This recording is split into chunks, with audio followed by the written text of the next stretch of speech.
Assalamualaikum warahmatullahi wabarakatuh.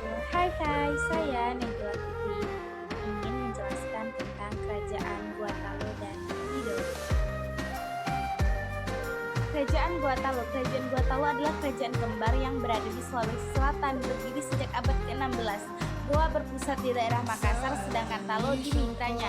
Keduanya sama-sama kerajaan di bawah tangan Sultan Hasanuddin, dan keduanya pun merupakan kerajaan Islam terkuat yang berada di Indonesia bagian timur. Islam masuk ke kerajaan Guatalo sekitar 1605 Masehi, dibawa oleh Datuk Sri Badang. Raja Goa ke-14, I Manggarai Dai Marabia, masuk Islam dan bergelar sebagai Sultan Alauddin. Hal tersebut menjadikan kerajaan Guatalo menjadi kerajaan Islam terbesar di Indonesia bagian timur. Puncak kejayaan kerajaan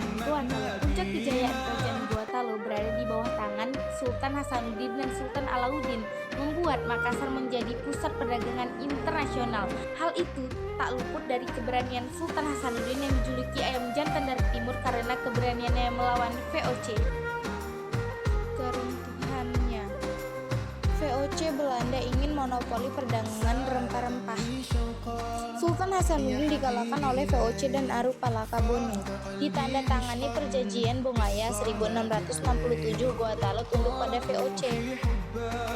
Peninggalan dan pengaruh kerajaan Guatalo. Ada yang tahu nggak? Kalau belum tahu, yuk sini aku kasih tahu.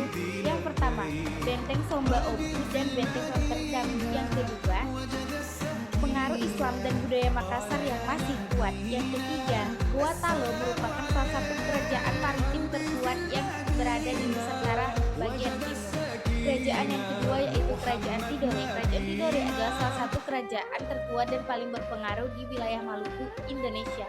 Awal berdirinya Kerajaan Tidore yaitu pada abad ke-13 Masehi di Maluku Utara, tepatnya di Pulau Tidore, tetangga Kerajaan Ternate.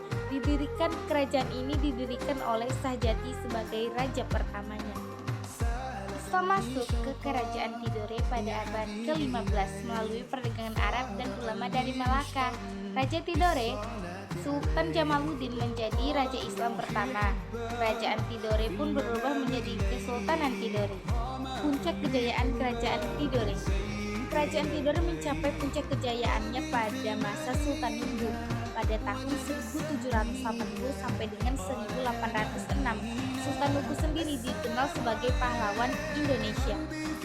Kerajaan Tidore juga dikenal sebagai kerajaan kuat dalam perdagangan, yaitu cengkeh dan pala. Keruntuhannya, terlibat konflik dengan Spanyol, Portugis, dan Belanda yang berebut monopoli rempah-rempah. Setelah masa Sultan Huku berakhir, kekuasaan pun melemah. Akhirnya Kerajaan Tidore berada di bawah pengaruh dan kekuasaan Belanda. Peninggalan dan pengaruh Kerajaan Tidore. Yang pertama, Istana Kesultanan Tidore dan Masjid Kesultanan. Yang kedua, tradisi Islam dan budaya Maluku masih dilestarikan sampai saat ini.